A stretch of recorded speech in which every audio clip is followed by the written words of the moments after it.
ये आदेश था कि अब्बास अंसारी को अपने पिता के आज 10वें के फातिये में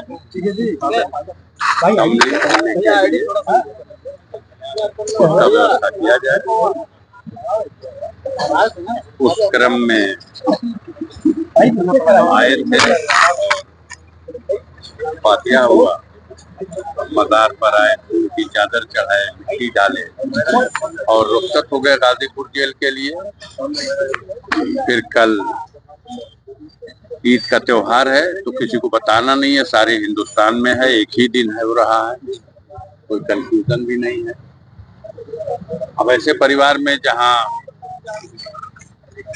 ईद एक खुशी का त्योहार है, वो उस रूप में तो नहीं मनाया जा सकता, तो ऐसे मौके पर जो रिश्ते नाते और पास पड़ोस या जो जिसके हमदर्द, वो लोग इस त्योहार के मौके पर आकर के उस परिवार को उसका गम बांटने के लिए उनका दरवाजा करते हैं, पुरसा देते हैं।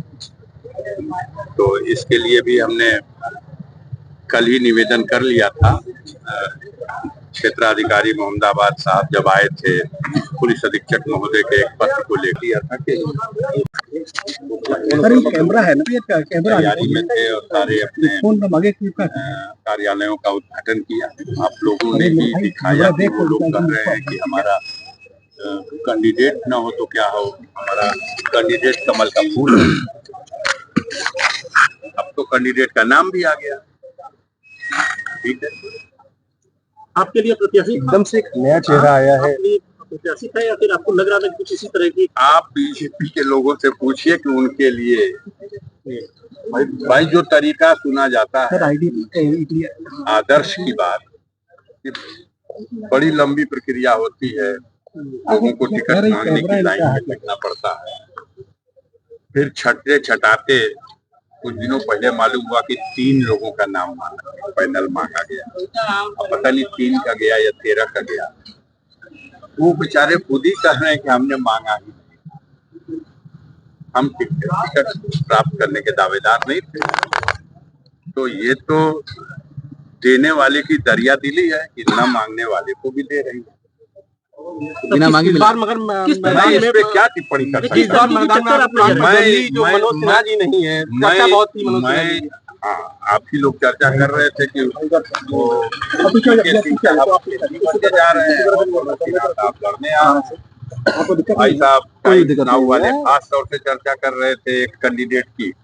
हमारी मुलाकात 10 दिन पहले हुई। इलाके के फिर ईदगाह में नमाज पढ़ाना व्यवधान बहुत होगा, हम लोग भी कंट्रोल नहीं कर पाएंगे, तो वह नमाज पढ़ा लीजिए। नमाज पढ़ने के बाद फिर जब आप कुछ समझिएगा लेके परिवार में आइएगा। कल साल भर का वो त्योहार है और पहली ऐसी ईद है जब मुख्तार अंसारी दुनिया में नहीं है, तो उस परिवार में उस गम के माहौल में जो लोग आएंगे, शिरकत करेंगे, उनके लिए पुरसा देंगे, उस कार्यक्रम में शामिल होंगे। तो कल तो कोई रोजा है नहीं कि शाम तक मगरिब के बाद ही रोजा खोलेगा आदमी और तब आके फातिया पढ़ेगा, ऐसी तो कुछ नहीं रहेगी। और दिन ही दिन में और परसों उनको दफन हुए 13 दिन पूरा हो जा रहा है। 30 तारीख को मुख्तार को कब्र में दफन किया गया था, तो 13वें दिन उनकी मग़फ़िरत के लिए दुआएं खास होती है, उसमें भी वो शिरकत करेंगे।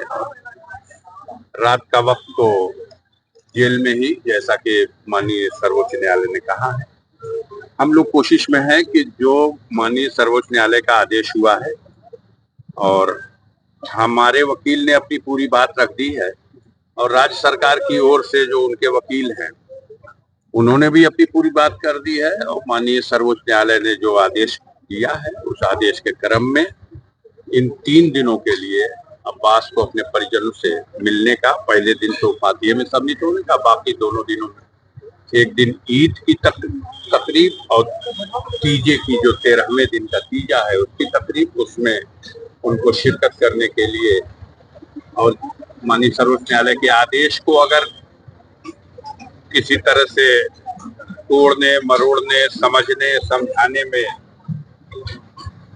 कुछ तो अधिक कुछ समझ लेते हैं, कुछ आप लोग समझा देते हैं। जितना अच्छा वकील नहीं समझेगा कोर्ट का आदेश, उतना अच्छा तो कई पत्रकार बंधु ही समझ ले रहे हैं।